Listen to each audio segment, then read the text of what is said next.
இன்னைக்கு காலையில் ஜீ தமிழில் ஒரு சாங் கேட்டேன். அந்த சாங்கில் ஹைலைட்டே வந்து என்ன அப்படின்னா கோரஸ். என்ன சாங் அப்படின்னு தெரிஞ்சுக்கோங்களா? நகர்தானா நகர்தானா நகர்தானா தேனா இதுதான் கோரஸ். என்றைக்கும் இல்லாமல் இன்றைக்கு நின்ற மாற்றம் அப்படிங்கிற வரிகளோட இருக்கக்கூடிய சாங். ஆக்சுவலாக அந்த பொண்ணும் பாடுது, அந்த பையனும் கோரஸ் கொடுக்குறான். கொடுக்கும்போது அந்த பொண்ணு பாட்டை விட அவனோடது ஹைலைட்டில் தூக்கி விட்டுருச்சு, டாப் லெவலில் தூக்கி விட்டுருச்சு. எப்படி என்ன மாதிரி ஒரு சாங்கில் இருக்கக்கூடிய வேல்யூஸ் என்னங்கிறத முதல்ல கவனிக்கணும். அந்த பொண்ணு பாடினது சும்மா அந்த பாட்டை அப்படியே அதே வரியில் அப்படியே சும்மா அந்த ஏதோ எஸ்ஐயை வந்து இந்த கூகுளில் வந்து வாய்ஸ் ரீடிங்கை போட்டு விட்டால் எப்படி இருக்கும், மனம் வாசிக்கும்லாம் அந்த மாதிரி இருந்துச்சு. பட் அந்த பையன் அந்த டைமிங்க்கு கரெக்டாக அந்த கோரஸை கொடுத்தோடனே அந்த சாங் ஹை லெவலில் ஆகிடுச்சு. வாய்ஸ் எல்லாமே அந்த பொண்ணோட வாய்ஸ் எல்லாமே கரெக்டு தான். பாட்டில் ஏற்ற இறக்கங்களை கரெக்டாக கவனித்து பாடணும், அதுதான் முக்கியம். என்றைக்கும் இல்லாமல் இங்கிருந்து மாற்றம், அதாவது ஒரு மாற்றம், ஒரு சேஞ்சஸ், அந்த வேர்டோட வேல்யூஷன்ஸை ஃபஸ்ட்டு நல்லா தெரிஞ்சுக்கணும். கேட்டிங்களா? ஒரு நிமிஷம் டிஸ்டர்பன்ஸ்.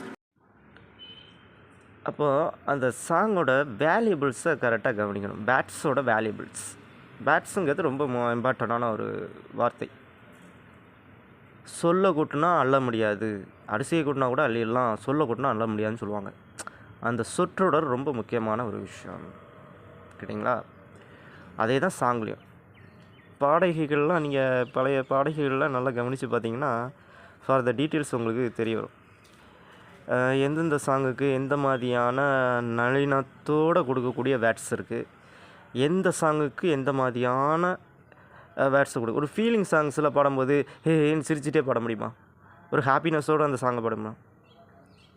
சோகங்கள் எனக்கு நெஞ்சோடு இருக்கும், சிரிக்காத நாள் இல்லையே.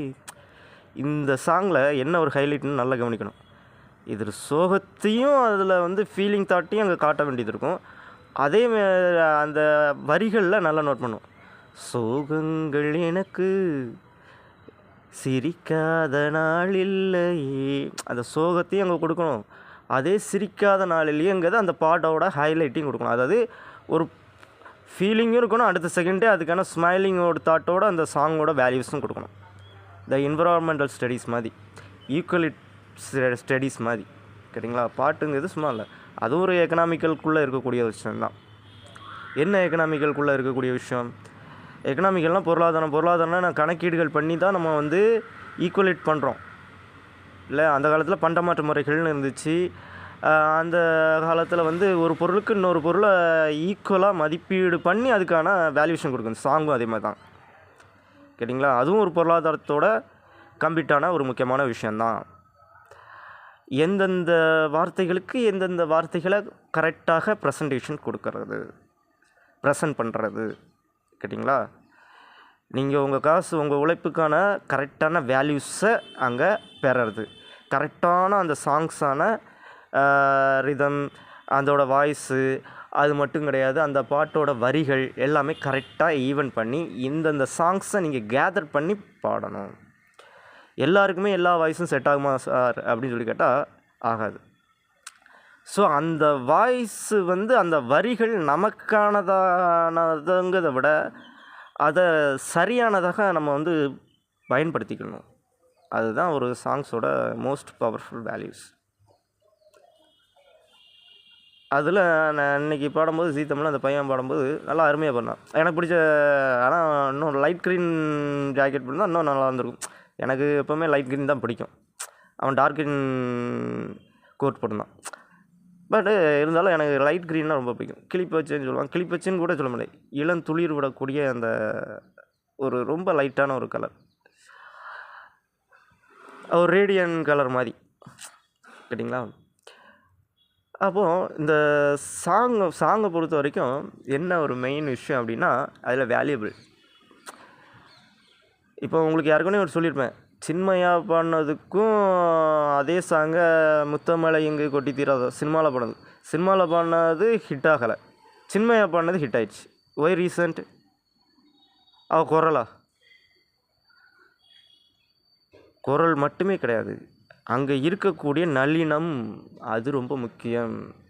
சரிங்களா? ஈக்குவலிட்டின்ஸ் அந்த சாங்கை ஏற்ற இறக்கங்களோட இன்றைக்கும் இல்லாத என்றைக்கும் இந்த ஆசை. அதாவது சில்க்கு பார்த்துருப்பீங்க, நடிகை சில்க்கு, அவங்களோட சோகமான விஷயங்களும் இருக்குது. அவங்க இறந்த பிறகு கூட அவங்கள ராஜீவ்காந்தி அரசு மருத்துவமனையில் தான் அவங்கள வந்து பாடி வச்சுருந்தாங்களாம். அவங்கள அந்த நேரத்தில் கூட செக்ஸுவலாக அவங்கள பிஹேவ் பண்ணாங்க அப்படின்னு சொல்லிட்டு, டெட் பாடியை கூட செக்ஸுவலாக பிஹேவ் பண்ணாங்க அப்படின்னு சொல்லிட்டு ரொம்ப ஒரு வருத்தத்துக்குரிய ஒரு விஷயம் இருந்துச்சு. அப்போ தான் சரி,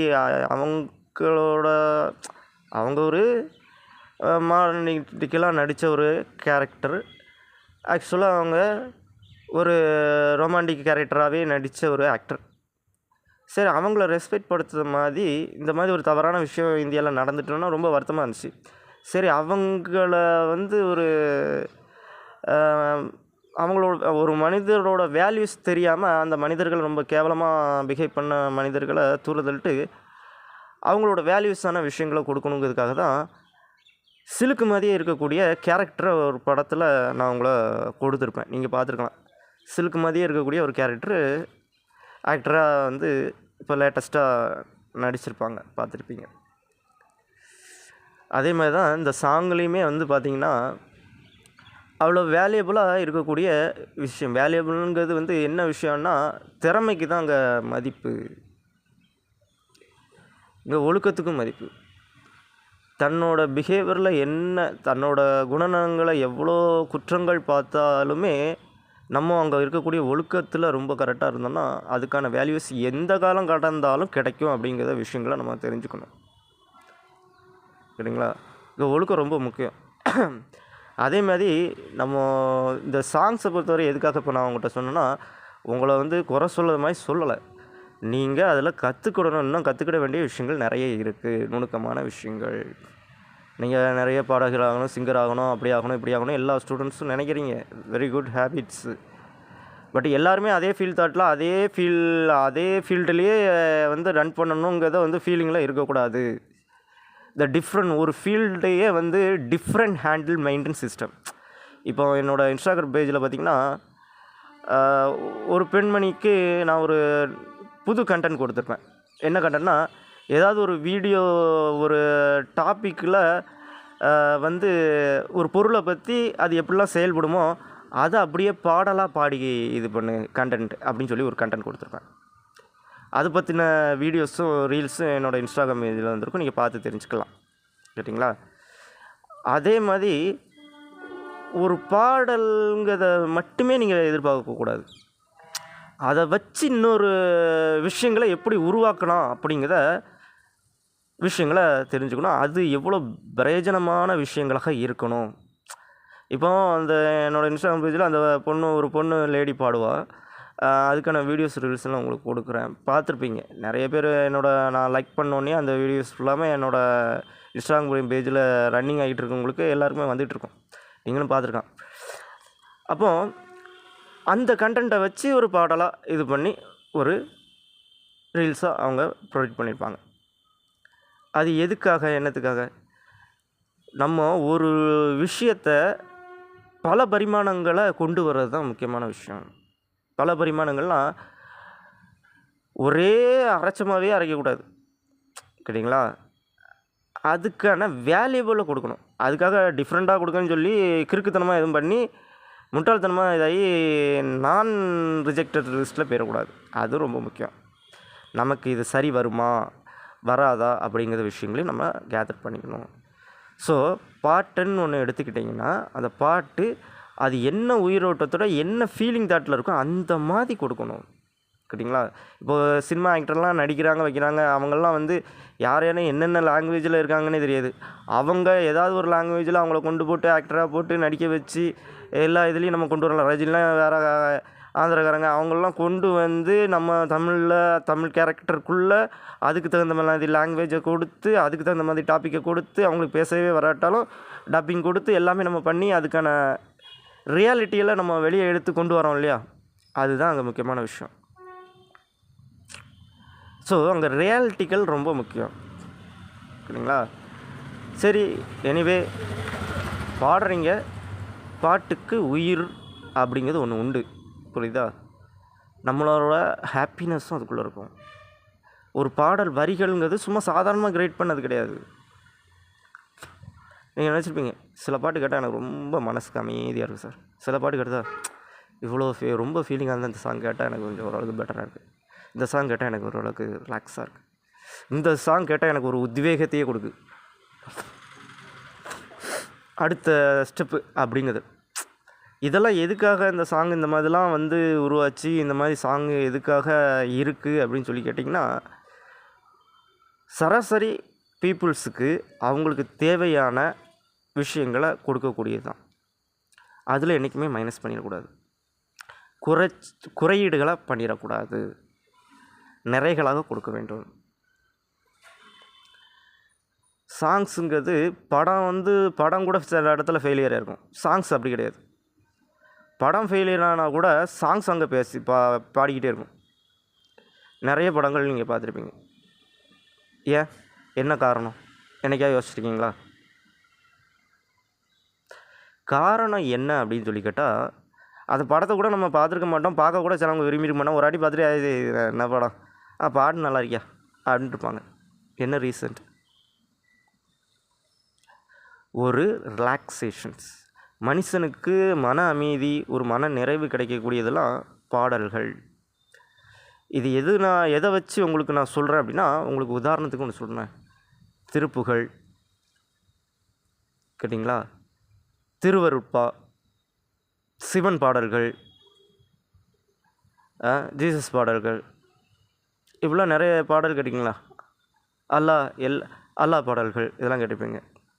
இறைவனிடம் கையேந்துங்கள், அவன் இல்லை என்று சொல்லுவதில்லை. இந்த சாங்கோட வேல்யூவேஷன்லாம் என்னத்தை குறிக்கி உங்களுக்கு? இதெல்லாம் மனிதனுக்கு ஒரு அமைதியான நிலையை கொடுக்கக்கூடியதும், அந்த வரிகள் எல்லாமே அவனுக்கு ஒரு ஆறுதலை கொடுக்கக்கூடியதும், அவனுக்கான நிறைவை கொடுக்கக்கூடியதும். மன அமைதிங்கிறது எங்கேருந்து கிடைக்கி? நம்ம சொற்றொடர்கள்லேருந்து கிடைக்கக்கூடியது. நம்ம உச்சரிப்புகளுக்கு தியானம் பண்ணுறோம், எதை நினச்சி தியானம் பண்ணுறோம்? மன அமைதி கிடைக்கணும், நான் தியானம் பண்ணால் எனக்கு அமைதி கிடைக்கும், யோகா பண்ணால் அமைதி கிடைக்கும். யோகா பண்ணும்போது என்ன ப்ரே பண்ணுவேன், என்ன ப்ரே பண்ணுறேன், என்ன வேர்டை யூஸ் பண்ணுறேன், அந்த வேர்ட்ஸ்க்கான வேல்யூஸ்ன்னு சொல்லி தனியாக இருக்குது சரியா? ஓம் நம சிவாய், ஓம் நம சிவான்னு சொன்னாலுமே அந்த அமைதியான ஒரு சூழ்நிலையில் அந்த வேர்டோட வேல்யூவேஷன்ஸ் இருக்குது. அது என்ன மாதிரி மனநிலையில் நீ கரெக்டாக கொடுக்கியோ அதுதான் ப்ரெசன்டேஷன். அதுதான் இறைவனுக்கான அண்டக்கூடிய ஒரு நிலை. அதுதான் பாடல்களோட விஷயங்களும். இது புராணங்கள்லேயும் இருக்குது கேட்டிங்களா? புராணங்களை நீங்கள் எடுத்து பார்த்தீங்கன்னா, சிவபுராணங்கள்லாம் எடுத்து பார்த்தீங்கன்னா அதுக்கான டீட்டெயில்ஸ் இருக்கும். இந்த பாடல் பாடி, இப்போது முருகனை பார்த்தீங்கன்னா முருகனுக்காக இந்த பாடலை பாடி இவர் இந்த இது பண்ணார், இந்த அடியார் இந்த இதை பண்ணாங்க அப்படிலாம் நீங்கள் கேள்விப்பட்டிருப்பீங்க. ஆழ்வார்கள் இத்தனை, நாயன்மார்கள் இத்தனை அப்படிலாம் நீங்கள் கேள்விப்பட்டிருப்பீங்க. இவங்களாம் எப்படி, என்ன மாதிரி அந்த வரிகளுக்கான சரியான யூட்டிலைசேஷன்ஸை புரிஞ்சுக்கிட்டு சரியான விஷயங்களை தெரிஞ்சுக்கிடணும். புரியுதா? சரி, எனிவே ஆல் த பெஸ்ட். நான் இது உங்களுக்கு கொடுக்குற ட்ரைனிங் விஷயங்களை, தகவல்களை, இன்ஃபர்மேஷனை புரிஞ்சுக்கிட்டு அதுக்கு தகுந்த மாதிரி உங்களுக்கான விஷயங்களை கரெக்டாக ரன் பண்ணு. பாடினதெல்லாம் ஒன்றும் குறை சொல்லலாம் நான், ஓகேவா? அதில் சும்மா ஏதோ என்றைக்கும் இல்லாத என்றைக்கும் இணைந்த ஆசை அப்படிங்கிறதில்ல, அதே வாய்ஸ்லேயே பாடுறதுங்கிறதில்ல, அதில் அந்த ரொமான்ஸோட அந்த பாடல் என்ன மாதிரியான ஒரு மூமெண்ட்டில் இருக்குது, அந்த ரொமான்ஸோட எப்படி பாடுறான், அந்த ரொமான்டிக்கலோடு பாடணும் அந்த பாட்டை. சில பாட்டு அப்படி கிடையாது. சில பாட்டு ஹாப்பினஸ்ஸாக பாட வேண்டியிருக்கும், சில பாட்டு ஃபீலிங் தாட்டோடு பாட வேண்டியிருக்கும். அந்த ஃபீலிங் தாட்டை ஃபுல்லாக உள்வாங்கி அதுக்கு தகுந்த மாதிரி பண்ணணும். சரிங்களா சார்? அதுக்காக நடிக்கணுமா சார்? ஒன்று நடிக்கணுங்கிறதுக்காகனா விஷயத்த நான் சொல்லலை. அதில் இருக்கக்கூடிய உயிரோட்டத்தோடு இருக்கக்கூடிய விஷயங்களை புரிஞ்சுக்கணும். ஒரு கதை எடுத்துன்னா நீங்கள் நிறைய இது கேள்விப்பட்டிருப்பீங்க. காக்கா வந்துச்சு, கல் போட்டுச்சு, உடனே தண்ணி பாத்திரத்துலேருந்து மேலே வந்துச்சு, அந்த மாதிரி காக்கா குடிச்சிச்சு, காக்கா பறந்து போயிடுச்சு. அந்த மாதிரி காக்கா மாதிரி புத்திசாலித்தனமாக இருக்கணும் அப்படிலாம் சொல்லி கேட்டுருப்பேன். ஸோ அதை சும்மா சாதாரணமாக அப்படி வரியாக சொன்னால் நல்லா இருக்குமா? டைரி ப்ரோக்ராம்னு ஒன்று சொல்லி எஃப்எம்மில் கொடுத்துருப்போமா பாரு. அதில் அந்த வார்த்தைகளை பேசும்போது இருக்கக்கூடிய ஒரு சுவை, அந்த வார்த்தைகளை பேசும்போது அதோட வேல்யூவேஷன்ஸ் அங்கே கேதர் பண்ணலாம். இதே மாதிரி சிலர் பேசும்போது அதோட அந்த வாய்ஸ் அண்ட் வேல்யூவேஷனை கேதர் பண்ணலாம். நமக்கான ஒரு வாய்ஸ் இருக்குங்கும்போது அந்த வாய்ஸு எந்த மாதிரியான விஷயங்களுக்கு தகுந்த மாதிரி வேல்யூவேஷன் இருக்கும் அப்படிங்கிறத அங்கே கேதர் பண்ணணும். ஓகேவா? ரெண்டாவது அதோட நளினம், ஈக்குவலாக என்ன மாதிரியான ஏற்ற இறக்கங்களோடு பாடணும் அப்படிங்கிறத தெரிஞ்சுக்கோங்க. ஓகேவா? All the best.